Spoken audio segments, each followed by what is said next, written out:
Do you know what SAD stands for?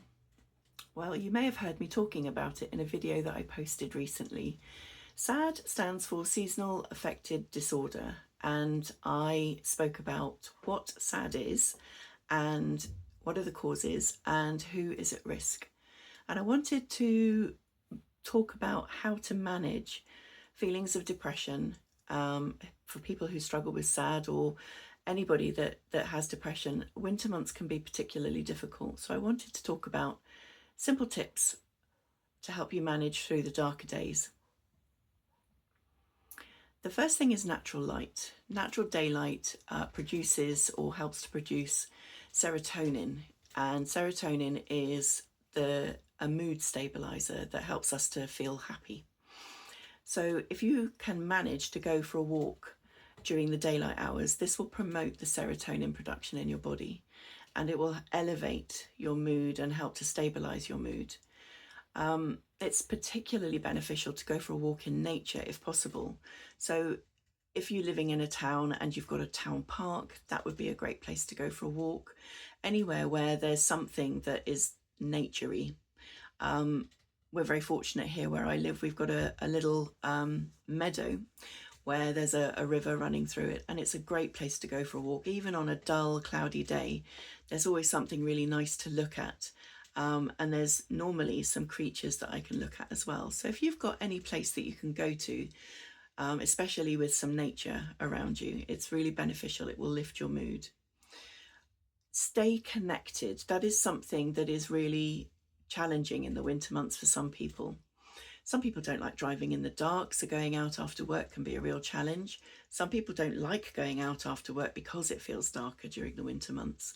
So it's about trying to find a way to stay connected and to make plans with people so that you can continue to socialise. The winter months tend to keep us indoors more.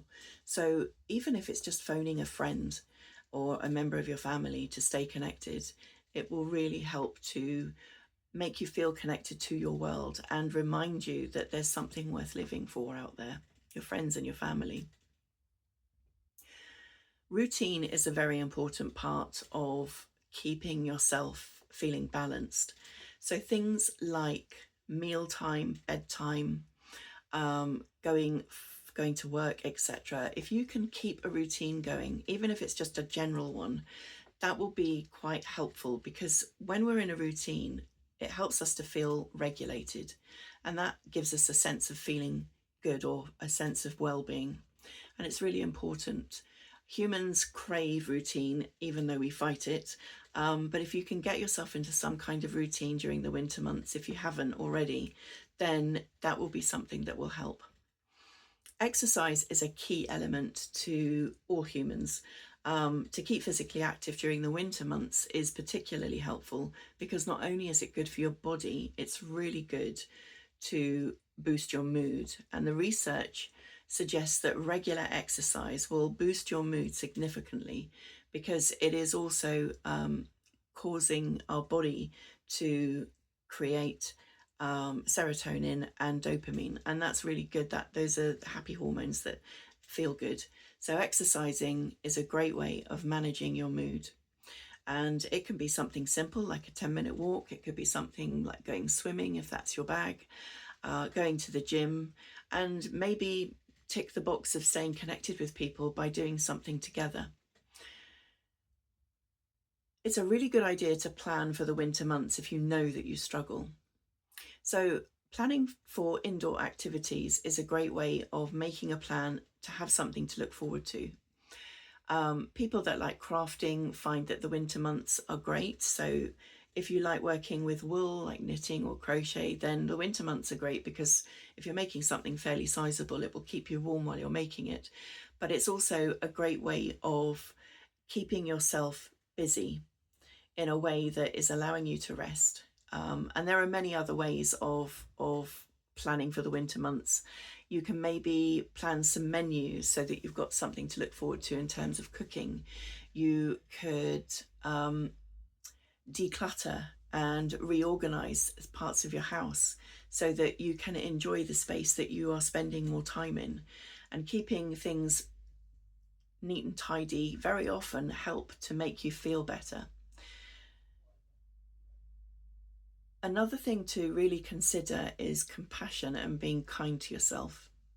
It is really common for people to experience a dip in mood during the darker times in the year, during the winter months.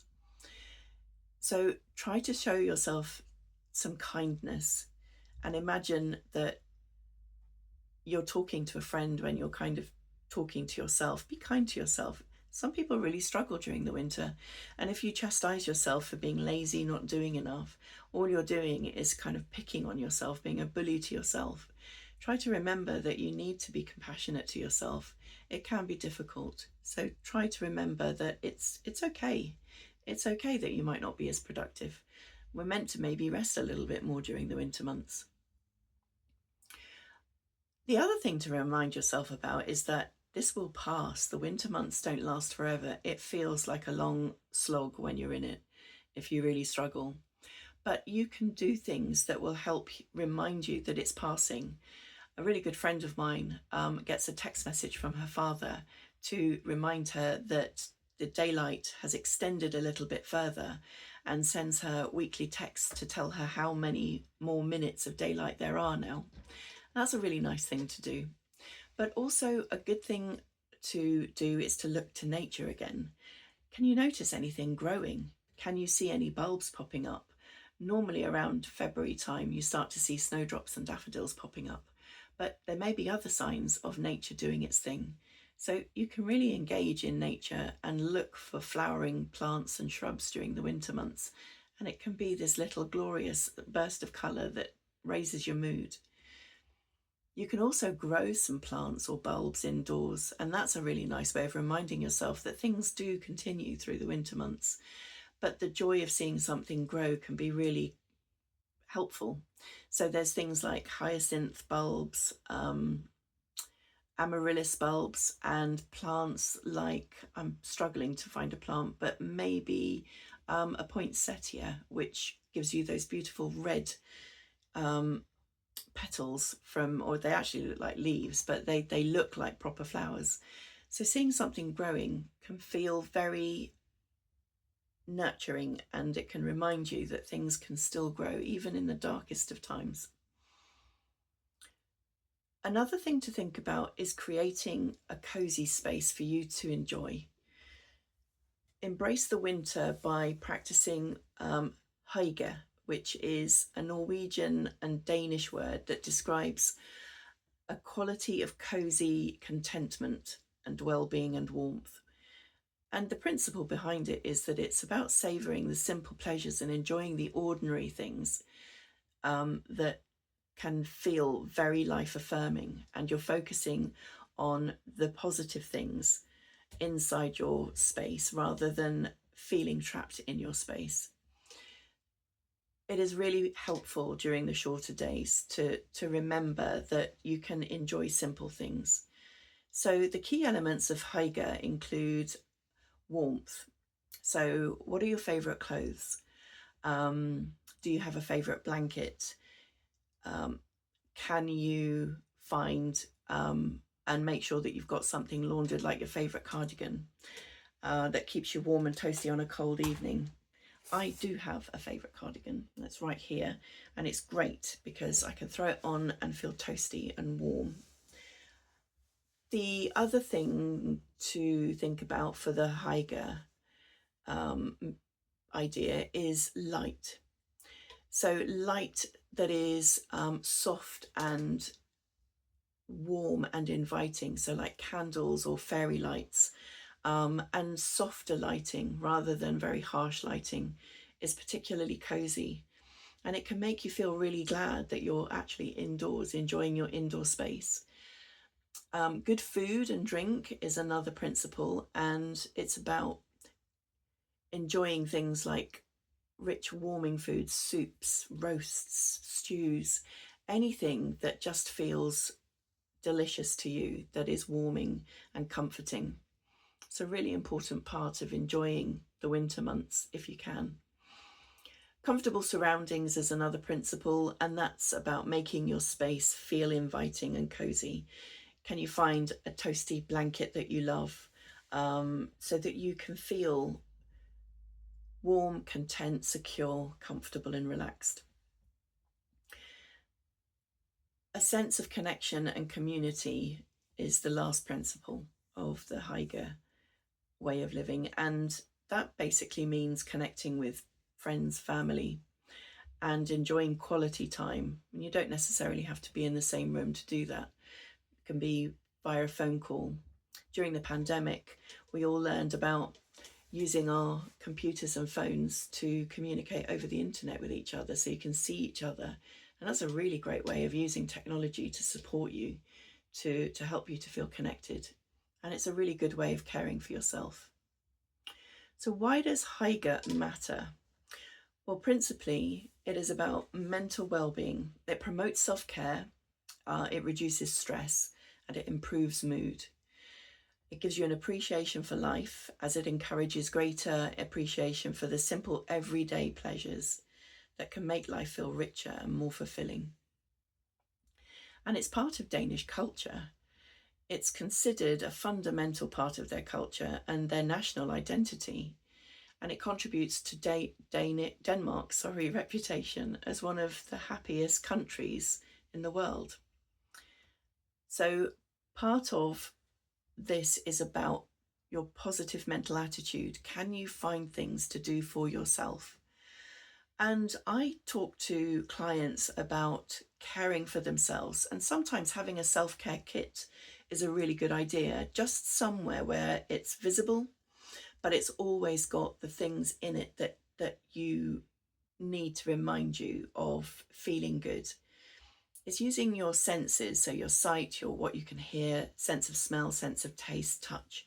So favourite cardigan, I've actually got a little basket I made as an example, and in it are the things that I love. So I've got a book. I love to read, so I have a book, but the book that I've put in here is one to plan for some trips that I'd like to make next year around the UK. I love to paint, so I've put a small tin of paints, a couple of paintbrushes and something to paint on as a good reminder of these are the things I like to do. I've got a tiny little bottle of one of my favourite perfumes, and I just love the smell of it, and it reminds me of being with my favourite people and being on holiday. And that's a really nice thing to do. So if you've got a favourite smell, it could be lavender, it could be a perfume, it could be your partner's scent, whatever. If it makes you feel good and it reminds you of something that you love, that's a really good thing. I've put my favourite pair of socks. They're really old and tattered, but I love nothing more than taking off my shoes and popping these on. And sometimes wear them in bed as well when it's very cold, but they're really comforting and they just speak to me of feeling cozy and comfortable. I've got a really old school MP3 player with my favourite songs on it. I just need to plug in my headphones, turn that on, making sure it's charged, and I know that I'm going to be able to listen to things that make me feel great. And the little basket that I've put all of these things in is something that I made and I'm very proud of, and it just reminds me that I get so much pleasure from crafting. So a self-care kit can look like whatever you want it to. It could be a box, it could be a plastic bag, it could be something terribly posh, whatever it is, but the principle behind it is you have it ready to help you to feel good. So make sure if you use something from it, for instance, if you've put your favourite coffee sachet in there, or a chocolate bar, or biscuits, or some sweets, make sure that once you've taken out those bits, you put them back, so replenish it. Make sure that your favourite things are washed and ready to go, so that you've got something comforting always that you can put on. And you may not even look at it most of the time, but knowing it's there can be comforting in its own right. And it's a really lovely way of offering yourself some care. Your future self will thank you for it. So that is my suggestions around finding a way to manage your mood through the winter months, which I hope you'll find helpful. And if you've got any suggestions about other things that you've found helpful, please let me know. I'd be really interested. So thanks for listening, and I hope that you have a good winter.